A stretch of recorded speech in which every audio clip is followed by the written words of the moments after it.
This week on the West Block, Canada cracks down on Huawei. We are announcing our intention to prohibit the inclusion of Huawei and ZTE's products and services in Canada's telecommunications systems. The real reason behind Canada's slow decision to ban Huawei and the risks that China poses to Canada's national security. We will speak to Public Safety Minister Marco Mendicino. And disunity in the United Conservative Party. Premier Jason Kenney narrowly survives the leadership vote and drops a political bombshell. It clearly is not adequate support to continue on as leader. I have informed the president of the party of my intention to step down as leader of the United Conservative Party. Who can unite the fractured Conservative movement? We're joined by UCP leadership contender Danielle Smith. And hate will not prevail. White supremacy will not have the last word. After the racially motivated shooting in Buffalo, what role did online hate play? And what are the risks here in Canada? We speak with extremism expert Amarnath Amarasingam. It's Sunday, May 22nd, and this is the West Block.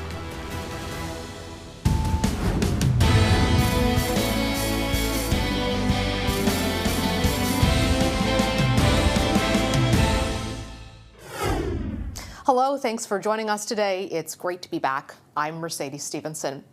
After years of geopolitical maneuvering and delays because Beijing arbitrarily detained 2 Canadians for more than 1,000 days, the federal government has finally announced last week that it was banning Huawei from the Canadian telecom landscape. Beijing has condemned the move as a form of, quote, political manipulation that it says has been carried out in coordination with the United States. Joining us to talk about why the decision took so long and what it means for Canada is Public Safety Minister Marco Mendicino. Nice to see you, Minister. Thanks for joining us. Nice to be back in person. This was perhaps the most long-awaited national security decision that I can recall in recent history. It took your government years to make this decision, and you came out and said, Huawei is a threat to national security. It's what you've called a high-risk vendor. If it was such a risk, what took so long to make this decision? Well, it was an important decision that we needed to get right. We were always anxious to make it, but it required taking a look at the technology, also assessing the geopolitical landscape, as you alluded to in your introduction, consulting with our allies, including Five Eyes partners. But we arrived at it, and what we are doing, as you know, is making sure that we prohibit on a go-forward Huawei ZTE from operating on 3G, 4G, 5G, and beyond technologies. Why is this important? Because Canadians use online for their daily lives, whether it's for banking or for healthcare, but we've got to do it safely. I understand when the 2 Michaels were in prison being concerned about their well-being, but they've been back for about 6 months. What was the lag there? Because national security experts are saying, Huawei's publicly saying they've been backdoor updating their software that entire time. And there's another, I think, 2 years before it's pulled out. That seems like a significant risk profile. Well, I want to make sure that we decouple the situation with the 2 Michaels, and we're obviously very pleased that they were released with the review of these 2 particular actors and the telecommunications There's sector. no relationship between the timing there? No, there's not. And what we used the time for was to review the technology, to review these 2 particular actors and their relationship with foreign governments, and we took the time that was necessary to get the decision right. I think a lot of people were surprised to hear that was the case, because it seems like the recommendations were in for months and months and months from the national security outfits and from other Five Eyes members. But even if you ban Huawei, which you are now, obviously a lot of Canadians welcome that decision. But there's still a lot of big holes in cybersecurity that Canada can be hacked through by China that are not Huawei. What are you doing realistically to try to shore up Canadian cybersecurity so that Canada is not a target for espionage and intervention from Beijing? Well, a number of things. First, we've put in place measures to protect our telecommunications sector now, but going forward, we're going to introduce legislation that will ensure that we can update the list of potential belligerent and hostile actors, as well as introduce a framework that will ensure that we're securing our telecommunications sector. You called this a high-risk vendor, but you didn't give a definition for what that is. What's the definition of a high-risk vendor? Well, someone that poses a national security threat to a point where they can't be operating in our networks. Does that mean that there are other high-risk vendors the Canadian government would look at banning, for example, from mining or from, for example, biological research, other areas that could have direct national security implications for Canada if a Chinese-owned state entity or heavily Chinese government-influenced state entity wanted to get involved and buy? Yeah, it's a very important question, and that's why one of the legislative things that we're going to do is allow ourselves to update the list, but more importantly, introduce a framework that will allow us to protect our critical infrastructure. So whether we're talking about the financial sector, our natural resources sector, essentially the vital parts and organs of our economy, we need to make sure that we're protecting them and making sure that we're updating our legislative tools to do just that. When do you think that's going to happen? We have an intention to do it quickly. I mean, certainly as it relates to Huawei and ZTE, we want to make sure that that's done quickly and then that we are taking the practical steps to ensure that Huawei and ZTE are removing their equipment from our existing networks. Canada has lagged far behind the other Five Eyes countries. Are you concerned that that's jeopardized our relationship with the Americans, the Australians? They've moved on to do a number of national security and counter-China initiatives without us. On the contrary, I think this decision and the statement obviously aligns very much with the posture of our Five Eyes partners, including the United States, with whom we have a very strong relationship. There are robust areas of collaboration around intelligence sharing, and as it relates to these these particular actors and the risks that they present to our national security, I think that we're very much in a position that is in alignment with them. You're the public safety minister. A lot of experts say they believe that China is the biggest threat to Canadian national security. The Chief of the Defence Staff has said that he thinks it's a significant threat. Do you believe that China is the biggest threat to Canada's national security? Well, there's no doubt it's a complex relationship, and we have to have eyes wide open. And what threats exist within online telecommunications sector are very much informing a number of strategies and decisions that we're deploying. At the end of the day, this is about protecting Canadians. It's about protecting our economy. It's about protecting our telecommunications sector, and that's precisely why we made the statement that we did.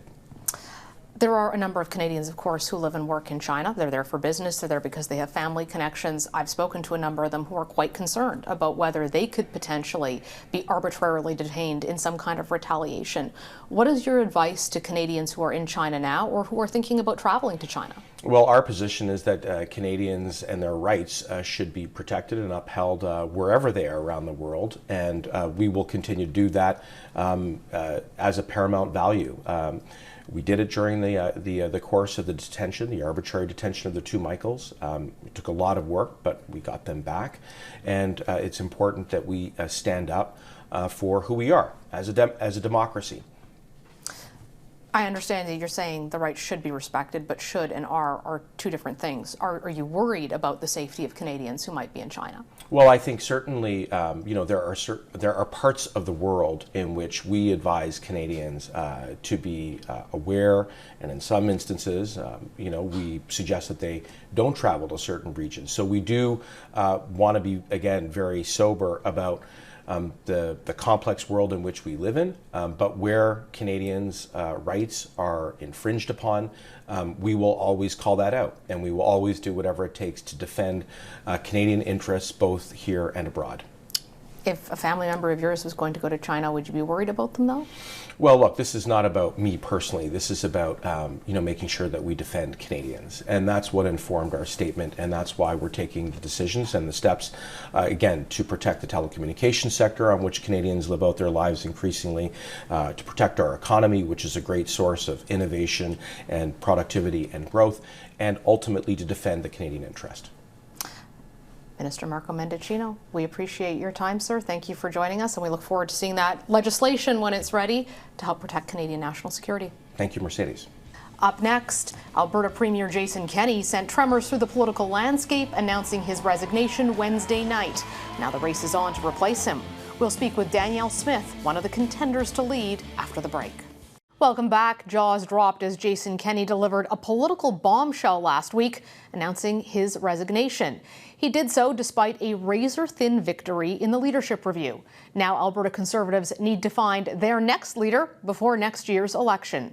Former Wildrose leader Danielle Smith has thrown her hat in the ring, and she joins us now. Danielle, welcome to the show. Great to see you. Thank you, Mercedes. Nice to be here.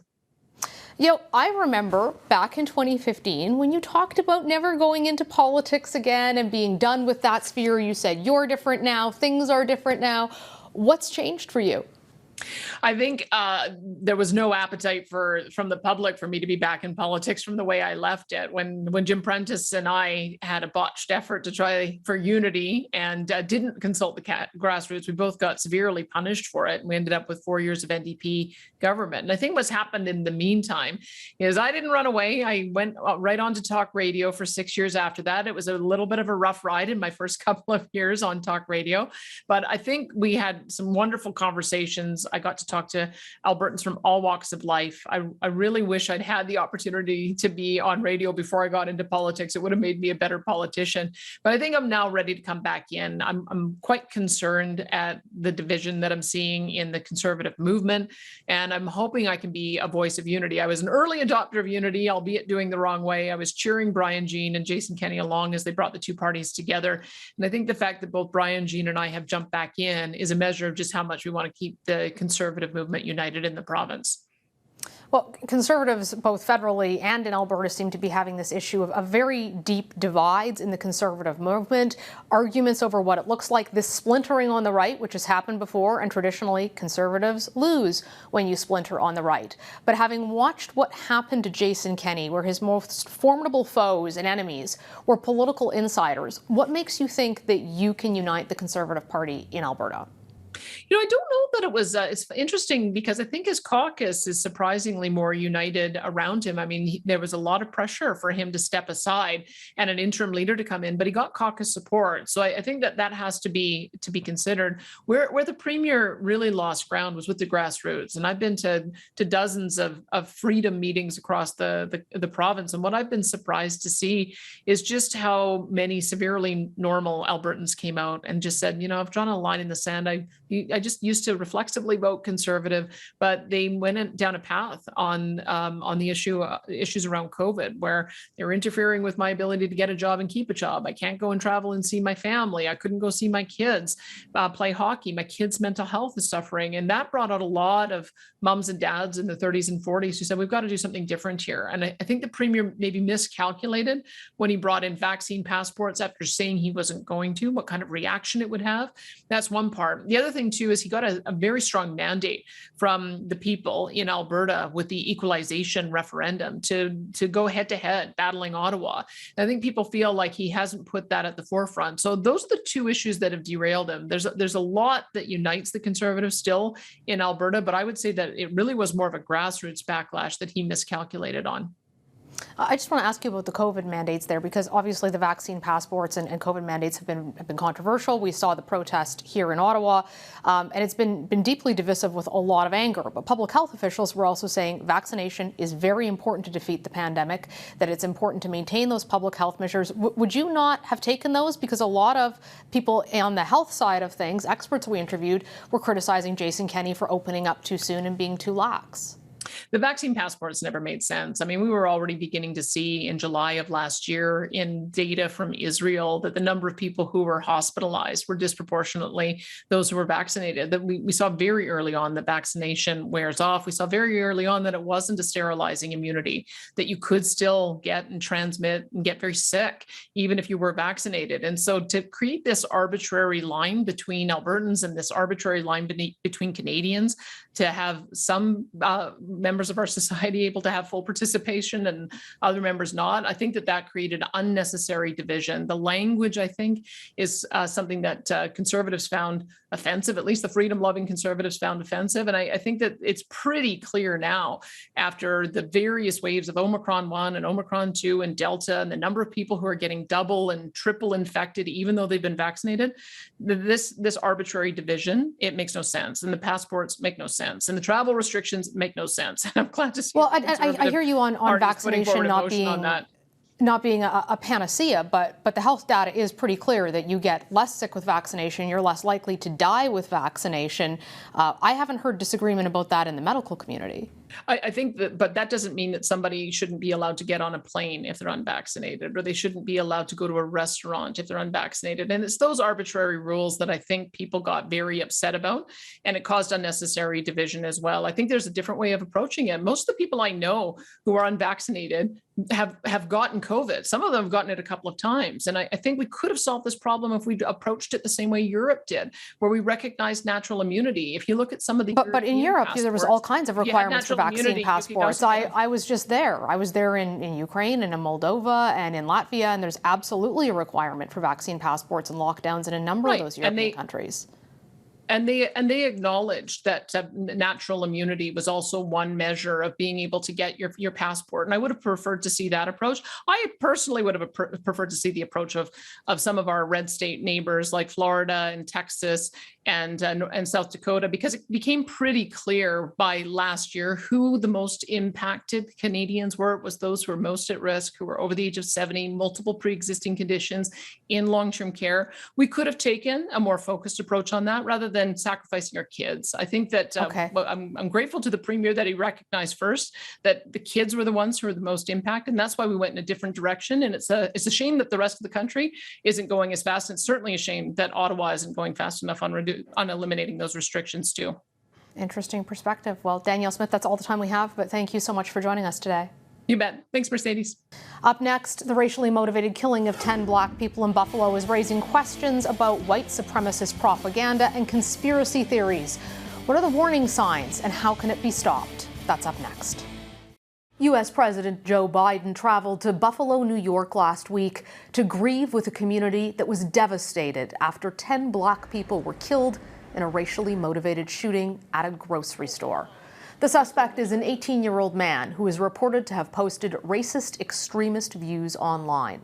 Joining us now to discuss this is Amarnath Amarasingam. He's assistant professor at Queen's University and a leading researcher on extremism. Tragic and absolutely terrible story, and one that is so important for us to understand. A lot of Canadians see this and they react by saying, it doesn't happen here in Canada, it can't happen here in Canada. Of course, we did see the attack in London. We saw the attack in Quebec City. You study this professionally. What are your thoughts on the risk here of it happening and whether young Canadians are being radicalized in the same way?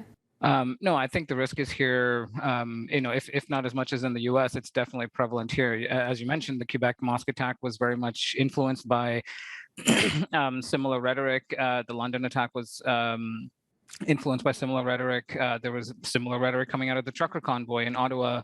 And if you look at the online space, particularly in far-right channels on Telegram and other platforms, Canadians are prevalent there, right? Canadians are present on these platforms, pushing rhetoric much like the Great Replacement theory very vibrantly. And I would also say on much more kind of stronger far-right platforms like Iron March or Stormfront, there were also Canadians. And so this idea that kind of far-right presence doesn't exist in Canada, I think is a result of blind, willful blindness, or at least amnesia. You mentioned Great Replacement theory, and it's something that it is a conspiracy theory. It has been getting increasing traction online and in political circles. Can you walk us through what is Great Replacement theory and who is trying to propagate this? So the Great Replacement conspiracy theory basically holds that there is a diabolical plot by Jews or other sinister elites in the country or in the world to basically overrun the white majority, right? So to demographically kind of re-engineer white majority countries to make them minorities in their own country. And this is not simply through kind of organic immigration processes, but there's a kind of deliberate policy making, deliberate propaganda being pushed to make this happen. We see this, as you mentioned, online, but it's not something that's being hidden. I mean, it's also in open channels, in open spaces, and in the case of the shooter in Buffalo, people talked about how he had publicly espoused some of these ideas. What can we learn from his radicalization and how that happened, and what red flags might have been missed where authorities could have done something before this tragedy unfolded? Yeah, so this attack is quite unique because for researchers like me, he actually left behind quite a bit of material to comb through, right? So everyone talks about manifestos. There's always been manifestos in previous attacks. Some are short, like the Dylan Roof one was only a few pages. This one, is 180 pages, but quite a bit of it is a direct copy and paste of previous attackers like the Christchurch shooting, etc. What's more interesting is he also left behind nearly 700 pages of a kind of Discord diary. And so Discord is a gaming adjacent platform, and he seems to have been posting very privately to himself with the eventual anticipation of posting this online, a kind of day-by-day window into his thought process going back November 2021. So it gives us a window into how this happens, which I think is relevant for, hopefully, for preventing future attacks and kind of removing some of our blind spots of young white attackers. Because I can guarantee you, if this was a young Muslim or a young person of color walking around a grocery store, taking pictures and drawing out a map of what the inside of the grocery store looks like, it would have resulted in a lot more than a security guard kind of wagging his finger at him. And so I think some of our blind spots of what white terrorism looks like, what far-right terrorism looks like, it needs to be reassessed. And that's why I think the Buffalo attack is quite interesting or important for future counterterrorism. You mentioned hearing some of these kinds of theories and comments coming up around the convoy that was here in Ottawa. Pierre Poilievre, who's a leadership candidate, did an interview last week with Jordan B. Peterson. In it, he said, "I speak Anglo-Saxon." That was a very polarizing comment that got a lot of reaction. I'm curious to hear your reaction to what Mr. Poilievre said and how this is playing out in conservative circles in Canada. Yeah, I mean, it was kind of what I was saying earlier, right? Is that they might not use the term great replacement, but a lot of the broader ideological components of it are expressed in different ways. This notion of white anxiety, old stock Canadians are under threat. Pat King, one of the organizers of the convoy, I think may have said great replacement out loud. And so there is a current of this kind of populist anxiety or demographic panic around increased immigration means, what changing demographic structures in Canada mean for white identity and white community, right? And that is talked about in public a lot more openly now than what we're used to. I used to have to go literally searching in the dark corners of the internet to find ideological sentiments like what we're seeing on Fox News, on Rebel News, from the mouths of politicians and even some of the leaders in Europe, right? And so there's definitely a kind of mainstreaming going on of some of these ideas, which I think contributes to what terrorism researchers call stochastic terrorism, which is you turn up the temperature enough for a large amount of people, and there's going to be more likelihood that at least one of them will mobilize into violence, right? And so the mainstreaming of it does spill over into potential violence if we're not careful. Amar, that's all the time we have for today, but thank you so much for joining us with your insight and your research. We appreciate it. Thank you. That's our show for today. Thanks for watching. We hope to see you back here next Sunday. For the West Block, I'm Mercedes Stephenson.